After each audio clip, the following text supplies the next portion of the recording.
The heavy wire was ripped from the wall with such calculated violence that it began with the painstaking recovery of residual cloud data fragments buried in a digital trash bin. The detectives realized that the masked man in the video did not stumble upon the house by accident. He came prepared with a backpack and a weapon which suggested he had a specific plan for Nancy. The forensic team processed the entire house for fingerprints and unknown DNA, but the suspect had been careful. The only thing he left behind was the blood on the porch and the digital ghost of his face on a server he didn't know existed. The search was now moving away from the family and toward the vast network of professional criminals who could execute such a clean extraction. The investigators knew they were dealing with someone who understood how to bypass security and how to move a human target quickly. The pressure was mounting as the days passed, and Nancy remained missing without her vital medication. The case was no longer just about a disappearance. It was about an organized strike in the heart of a peaceful community. The FBI was now looking for any link between the Ozark Trail Pack and local tactical. What they found there would eventually blow the doors off a national investigation and reveal a level of preparation that is rarely seen in residential crimes. Shops, hoping for a lead that would bring the masked man out of the shadows. As the sun beat down on the arid expanses of Pima County, the initial burst of forensic activity transitioned into a grueling war of attrition against the desert itself. Federal agents expanded their grid search to include the rugged outskirts of the Catalina foothills using thermal imaging and high-altitude surveillance drones to spot any disturbance in the ancient landscape. Exactly 2 miles from the quiet property line, a recovery team discovered a significant physical discard. 2 black tactical gloves were found resting in the dry brush near a hidden turnout off the main road. These were not generic items, but high-performance gear designed for maximum dexterity and grip during a high-stakes operation. Forensic testing conducted at the State Crime Lab confirmed the presence of synthetic fibers that perfectly matched the suspect seen in the recovered digital files. This discovery established a definitive path of travel, but it also indicated a terrifying level of logistical planning.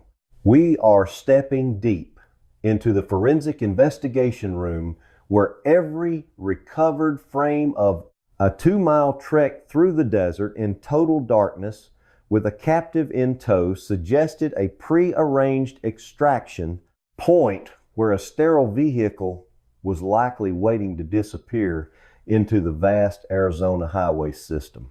While the physical evidence suggested a professional vanishing act, the digital landscape was becoming increasingly chaotic and cruel.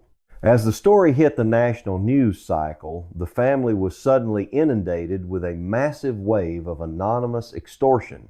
Ransom demands began pouring in through encrypted messaging apps and public social media accounts.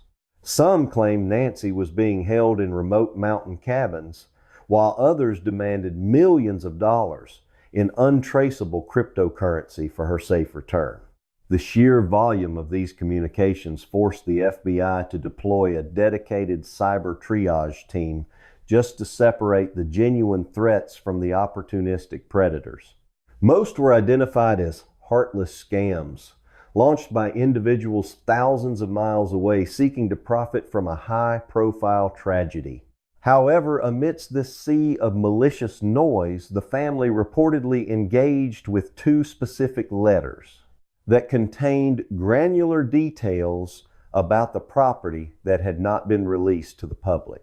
Video tells a story of survival and every missing second points to a professional predator. These letters used a chillingly clinical tone, suggesting that the authors were not mere amateurs, but individuals who understood the immense financial value of their target. The family was forced into a state of agonizing psychological paralysis, waiting for a verifiable proof of life that never arrived. The clock was ticking, and every hour that passed without her medication increased the probability of a catastrophic heart failure. The investigators found themselves trapped in a labyrinth of false leads and digital dead ends while the trail of the tactical glove slowly went cold under the desert sun. You are watching a deep dive into the clinical reality of a professional abduction and to understand how these ransom demands fit into a larger dark design. You must join us at Ellis Case Reports. Subscribe now to stay updated on the forensic truth behind these anonymous threats. And tell us in the comments how you would handle such a terrifying digital siege. The silence from the actual perpetrators was deafening, creating a heavy atmosphere of dread that permeated every hallway of the Tucson residence as the federal manhunt intensified. To understand the sophisticated technology used to track this masked figure, you need to follow the clinical evidence and join us at Ellis Case Reports. The investigation reached a critical turning point when the behavioral analysis units and tactical experts began to deconstruct the absolute logistics of the midnight breach. The initial theory of a lone masked intruder, which had driven the first wave of forensic search, was systematically dismantled by the sheer physical requirements of the crime. When experts mapped out the exact movements required to neutralize the front door camera, subdue an 84-year-old woman, and transport her 2 miles through rugged desert terrain to a waiting vehicle, they realized a single person could not have executed this alone. The tactical precision and the total lack of unnecessary noise pointed directly to a multi-person strike team. This is the moment the true scope of the horror reveals itself. We are not looking at a burglary gone wrong, but a professional extraction carried out by a team of 3 to 4 trained operatives. One individual was responsible for the digital neutralization of the property, while a second operative was tasked with the physical control of the target. A third person likely served as a lookout, and a fourth was stationed as the driver at the 2-mile extraction point. Subscribe to the channel now and turn on notifications, because the investigation into the vanishing of this explains the eerie silence of the neighborhood and the complete absence of witnesses during the most violent phase of the abduction.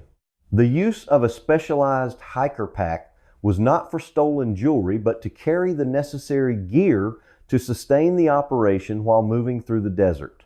This was a targeted operation based on a deep understanding of the family's schedule and the physical layout of the Catalina foothills.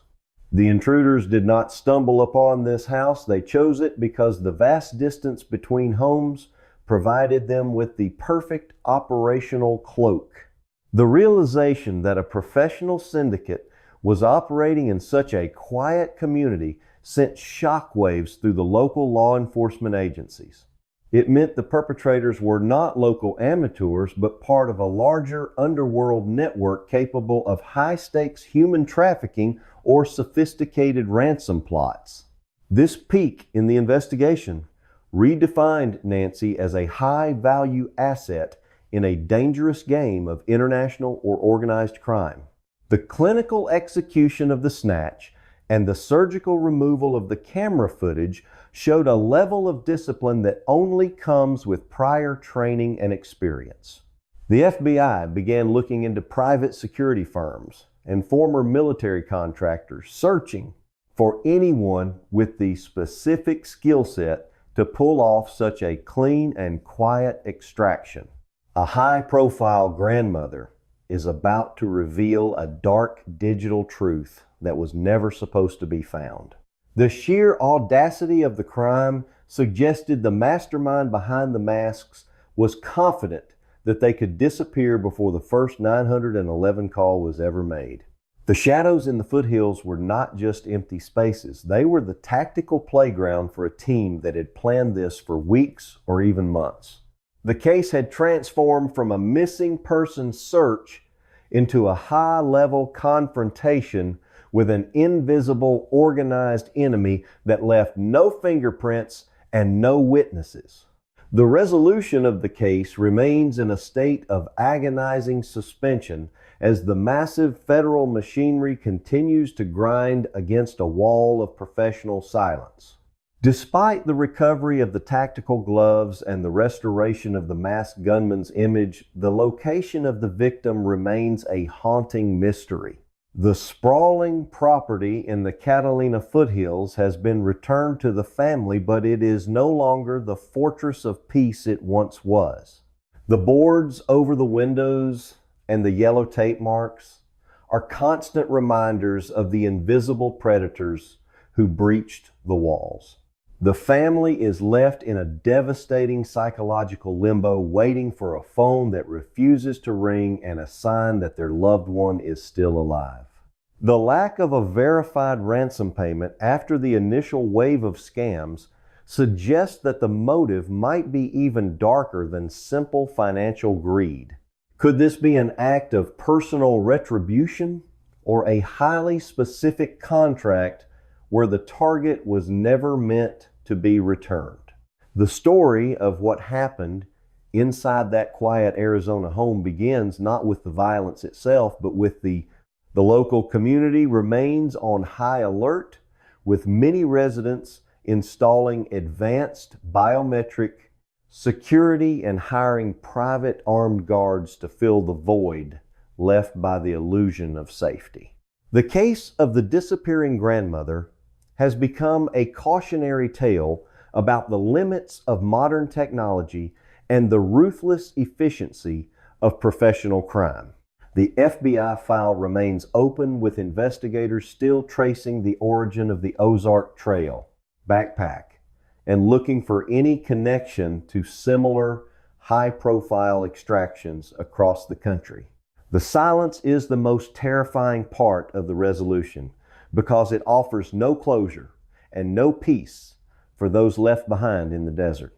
One central question continues to burn through the core of the investigation, asking who had the specific knowledge and the dark motive to authorize such a surgical strike on a fragile life. The investigation might be at a standstill, but the search for the mastermind continues in the shadows of the federal labs and the deep web servers where these contracts are often born.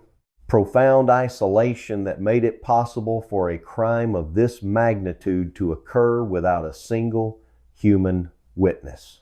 The case of Nancy Guthrie teaches us a profound and analytical lesson about the evolving nature of personal security and the reality of forensic evidence.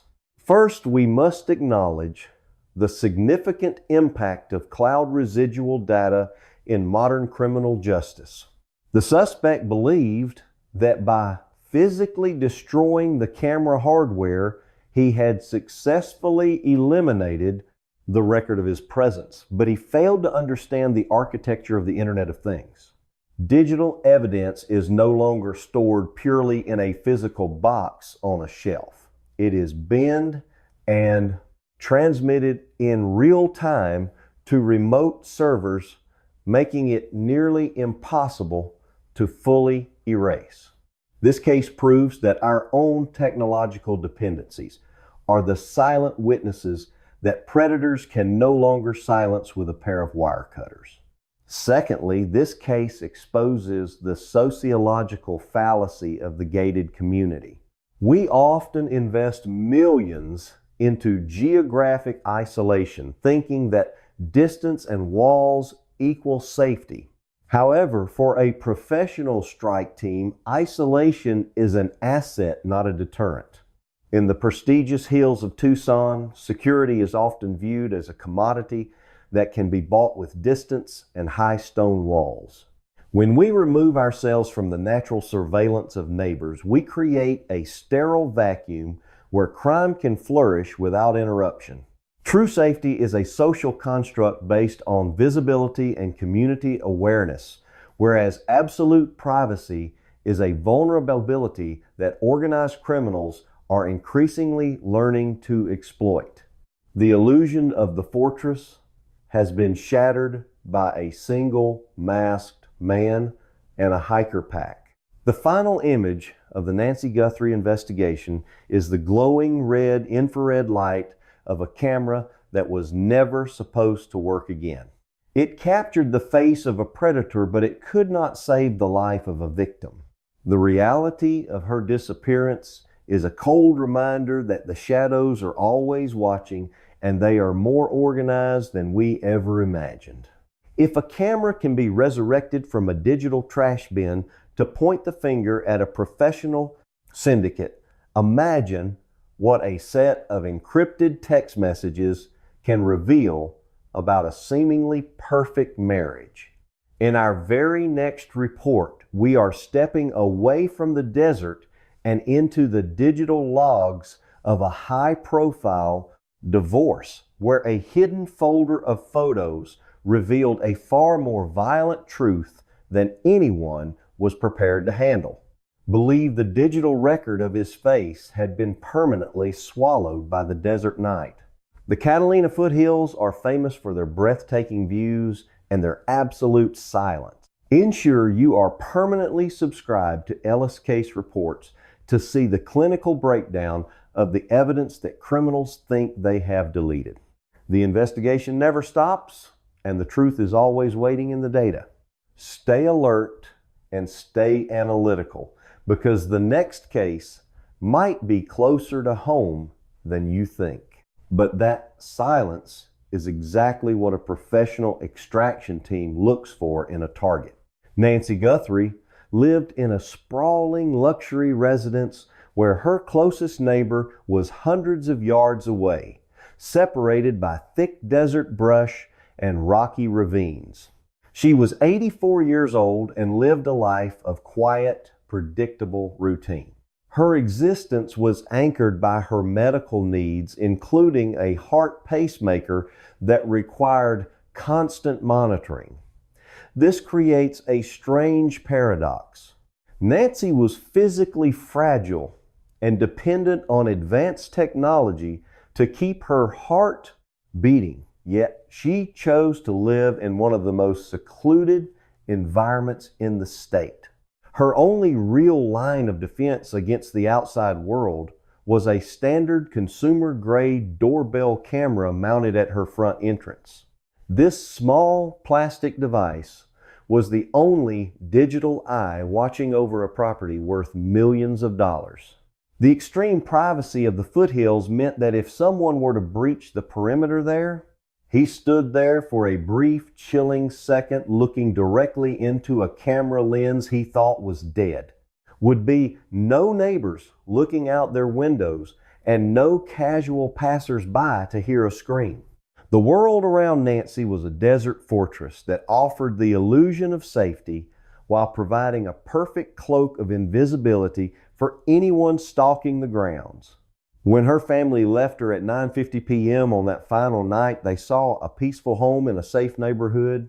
But as the lights went out, the house became a bright beacon of vulnerability in a landscape that offers no help. The unease of her situation was hidden behind the luxury of her address. The desert night air was cold, and the moon provided just enough light for a patient observer to map every entrance and exit without ever being seen. The digital eye at the door continued to blink its small infrared light, unaware that the person it was meant to detect was already calculating the exact moment to strike. The first sign that something had gone terribly wrong did not come from a frantic phone call or a triggered alarm system. It came from a disturbing silence in a place where there should have been a voice. Unaware that every single packet of data had already reached a remote server thousands of miles away. On Sunday morning, Nancy was expected to log into a virtual church service at 11 a.m. For a woman of her age and strict religious habits, this was a non-negotiable part of her weekly schedule. When her digital window remained black, her family felt a sudden sharp spike of anxiety. By 11:56 a.m., her daughter and son-in-law arrived at the property to find a scene that made no sense. The house was standing perfectly intact, but the heavy back doors were propped wide open to the wind. This was an immediate red flag.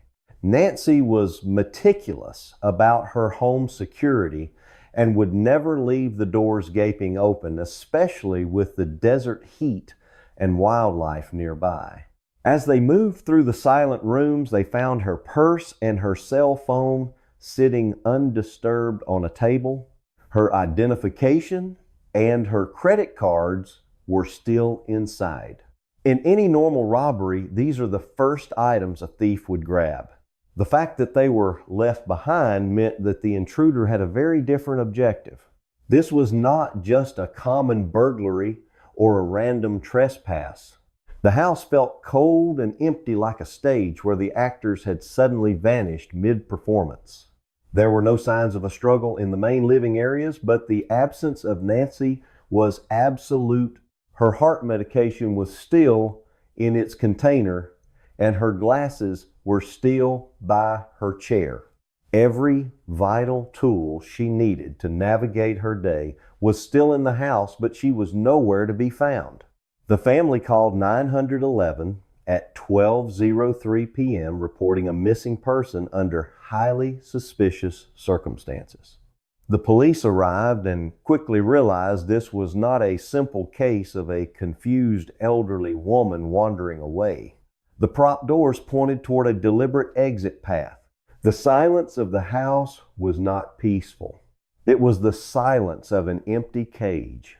The investigation was now a race against time, and every second that passed without her medication was a second closer to a medical catastrophe. It was a precise surgical strike against a target who never saw it coming. The local authorities knew they were outmatched by the sophistication of the scene, and they immediately called for federal assistance to process the digital evidence that the intruder thought he had destroyed. When the FBI digital forensics team arrived at the Catalina Foothills property, they focused their entire operation on the destroyed front door camera. The suspect had ripped the unit from the wall, believing that by severing the power and the local storage, he had erased the only record of his presence. He was wrong. The technicians were able to access the back-end cloud servers and perform a deep recovery of the residual data packets that had been uploaded in the seconds before the wire was cut. When they finally reconstructed the footage, the image that appeared on the screen sent a chill through the command center. The video showed a male suspect standing on the porch in the dead of night. He was wearing a dark mask that completely obscured his facial features. The perpetrator relied on the common assumption that cutting a cord meant killing the evidence. He was carrying a 25-liter Ozark Trail hiker pack, which suggested he was prepared for a significant task. But the most terrifying detail was clearly visible on his hip. He was carrying a handgun in a professional holster. This was not a burglar. This was an armed operative. The footage stopped the moment his hand reached for the camera, but the physical evidence on the porch told the rest of the story. Investigators found a small reddish-brown stain on the concrete. A forensic swab was taken, and the DNA analysis confirmed a horrifying truth. The blood belonged to Nancy Guthrie. This meant that the masked man had not just entered the home, he had used force. The recovery of this video was the first major peek in the case, revealing that Nancy was taken by an armed individual who had planned the attack down to the backpack he wore. But he failed to account for the relentless reach of modern federal digital forensics. However, the revelation of the gun and the blood raised 1,000 new questions that the video could not answer. Where was he taking her, and why did he need a tactical pack for an 84-year-old woman? The image of the masked gunman was now etched into the federal files, but the man himself had vanished into the vast Arizona desert. You are watching a deep dive into a professional extraction, and to see how the FBI used this footage to hunt a ghost, you must stay with Ellis Case Reports. Subscribe now to see the clinical breakdown of the evidence that the suspect thought was gone forever. The discovery of the armed suspect and the confirmed DNA match on the porch shifted the investigation into a high-intensity federal manhunt. The FBI and local detectives had to work backward from the bloodstains to determine if anyone close to Nancy could have been involved in such a violent plot. The clinical nature of the investigation required a full audit of everyone in her immediate circle. For the investigators at the FBI, the case did not begin with a body or a witness. Her daughter Annie and her son-in-law Tommaso Cioni were the last people to see her alive, and in a standard abduction protocol, they were the first to be scrutinized. They were brought in for hours of intense questioning. The detectives looked for cracks in their story and searched for any financial motive that could explain a targeted kidnapping.